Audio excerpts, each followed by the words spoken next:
তওবা কবুল হওয়ারও শর্ত আছে। এখন এগুলো জানতে হবে কিনা? অবশ্যই জানতে হবে। ভালো করে শুনেন, ধীরে সুস্থে ইনশাআল্লাহ বলার চেষ্টা করব।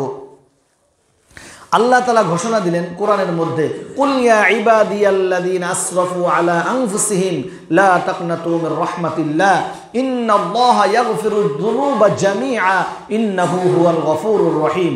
পাপীদের জন্য আল্লাহ ঘোষণা দিছে যে আসো আমার কাছে, আসো তওবা করো, কি পাপ করেছো সব ক্ষমা করে দেবো। সুবহানাল্লাহ। নৈরাশ হয়ো না, নৈরাশ হয়ো না।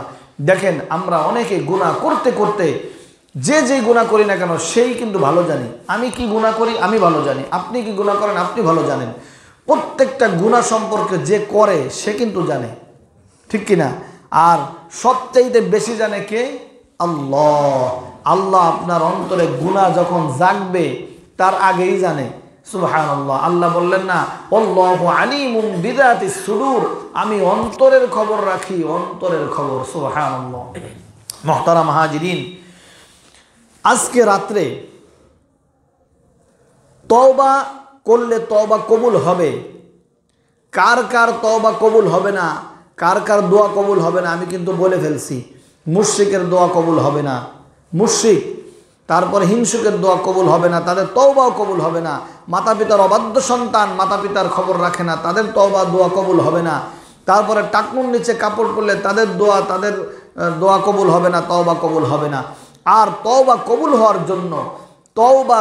হওয়ার জন্য চারটা শর্ত আছে। এই চারটা শর্ত আগে আমরা শুনি। তওবা কবুল হওয়ার জন্য চারটা শর্ত আছে। তওবা মানে কি? গুনাহ হয়ে গেলে তওবা করে আল্লাহর কাছ থেকে ক্ষমা নেওয়া, ঠিক না? তওবা বিরত থাকা গুনার কাছ থেকে, আল্লাহর কাছে সারেন্ডার করা, আল্লাহর কাছে অনুতপ্ত হওয়া। তওবার শর্ত চারটি, এটাই কিন্তু বয়ান। তওবার শর্ত কয়টি? চারটি। ভালো করে শুনবেন যে আল্লাহ যে আমাকে মাফ করবেন, এই চারটা শর্ত যার মধ্যে পাওয়া যাবে সে আল্লাহর কাছে মাফ পাবে। এই চারটা শর্ত যার মধ্যে পাওয়া যাবে না সে মাফ পাবে না। এক নাম্বার শর্ত হলো যে গুনাহটা আমি করছি সেই গুনাহের ব্যাপারে অনুতপ্ত হওয়া। কি হওয়া? সেই গুনাহের ব্যাপারে অনুতপ্ত হওয়া, লজ্জিত হওয়া। আয় আল্লাহ, আমি গুনাহ করে ফেলেছি, আমার মতো নিকৃষ্ট পৃথিবীতে নাই। আল্লাহ, আমি আমার গুনার জন্য লজ্জিত, আমি আপনার কাছে ক্ষমা চাই। অনুতপ্ত হওয়া এক নম্বর শর্ত। দুই নম্বর শর্ত হলো আমি যে গুনাহটা করেছি এই গুনাহকে এখনই স্টপ করে দেওয়া, এখনই বন্ধ করে দেওয়া। আমি যে গুনাহটা করতেছি এই গুনাহ আর করা যাবে না, কারণ আমি কিন্তু তওবা করতেছি আল্লাহর কাছে। এক নম্বর শর্ত অনুতপ্ত হওয়া। দুই নম্বর শর্ত ওই গুনাহকে এখনই বন্ধ করে দেওয়া, আর এই গুনাহ না করা। তিন নম্বর শর্ত কোনো গুনাহ করব না এই বিষয়ে প্রতিজ্ঞা করা দৃঢ়ভাবে, যে আমি আগে যা করেছি, আমি যেহেতু আল্লাহর দরবারে তওবা করেছি, আমি আর গুনাহ করব না। শয়তানে ধোঁকা দিক আর মানুষে ধোঁকা দিক, আমি আর গুনাহের কাজে যাব না। তিন নম্বর শর্ত হয়ে গেল। চার নম্বর শর্ত অনেক কঠিন, অনেকে শুনে মানতে পারেন, চিন্তা করবেন না হুজুর এটা আবার কিভাবে মানব। চার নম্বর শর্ত হলো ভাই, যে যদি কোনো মানুষের হক আপনি নষ্ট করে থাকেন, যদি কোনো মানুষের হক আমি নষ্ট করে থাকি, সেই হক আদায় করে তারপরে আল্লাহর দরবারে কবুল করা। এখন আসেন যুবক ভাইয়েরা, রাগ করা যাবে না। অনেকে ডাব, নারকেল, আম, মুরগি, হাঁস খাইছেন কিনা? অনেকে খাইছেন। তাদের ব্যাপারে বলি, হাসির কোনো কথা না ভাই।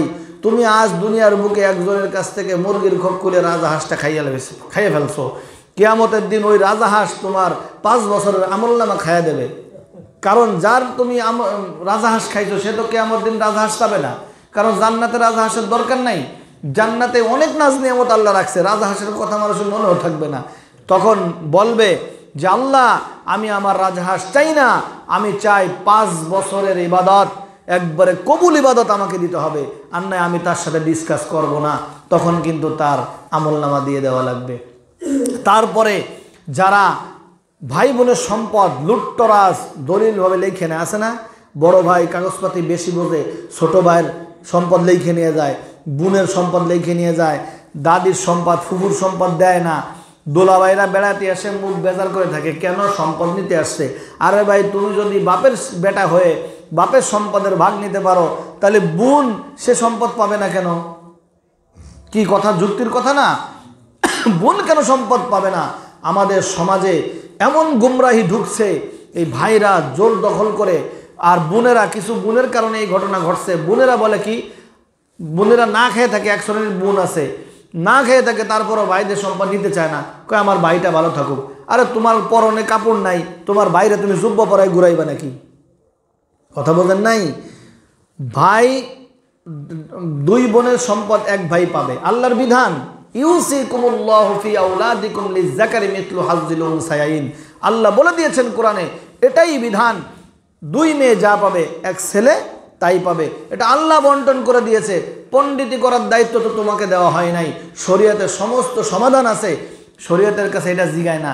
জিগাইলে যদি ইমাম সাহেব জানে যায় আমি যে আমার বোনের সম্পদ দেই নাই, হ্যাঁ, আমি যে আমার বোনের সম্পদ দেয় না, এটা যদি আমার ইমাম সাহেব জানে যায়, তাহলে তো আমার হাজিগিরি চলে যাইব, আমার মোল্লাগিরি চলে যাইব, আমার চৌধুরী বংশের বদনাম হয়ে যাবে, আমার খান বংশের বদনাম হয়ে যাবে, হুজুর জাইনে ফেলবে।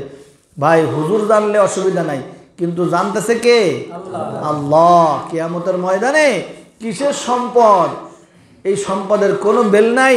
কিয়ামতের ময়দানে নেক আমল কথা বলতে হবে। নেক আমল, নেক আমল যদি তোমার করতে হয়, তোমার তওবা কবুল করাইতে হলে অবশ্যই প্রত্যেকটা মানুষের যার যে খাতে তুমি হক নষ্ট করেছো সেই হক আদায় করো।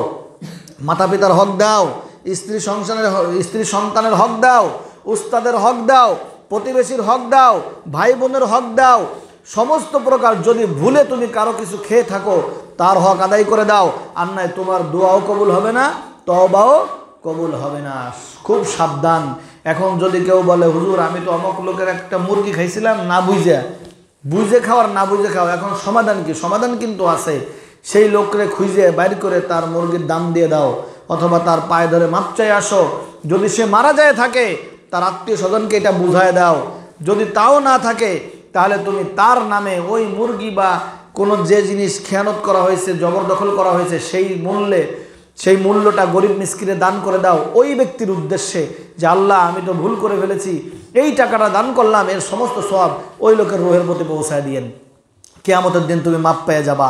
সেই লোক কবরে শুয়ে দেখবে কি আমার আমল নামায় জমা হয়ে গেছে অনেক, অ্যাকাউন্টে অনেক আমল, কিভাবে আমলটা আসলো? কিয়ামতের দিন উঠে বলবে ভাই আমি তোমার জিনিসটা খাইছিলাম, এই টাকাটা তোমার নামে দান করে দিছি। তখন সে খুশি হয়ে মাফ করে দেবে, ঠিক কিনা বলেন? এই একটা সিস্টেম। আর যদি আরও সিস্টেম আছে, তার জন্য যদি তুমি টাকা দিতে না পারো, তোমার সামর্থ্য না থাকে, তুমি জোর দখল করে কিছু একটা নিছো, কোনো কিছু খায় ফেলছো, তাহলে তুমি তার জন্য নামাজ পড়ে পড়ে দোয়া করো, আল্লাহ যে আমি খাইছি, এখন এদের শোধ দেবো কী করে, আমার কাছে টাকা নাই, এখন আমি তার নামে দোয়া করি। যে কোনোভাবে, যে কোনো ওসিলাতে তাকে পরিপূর্ণতা দান করতে হবে।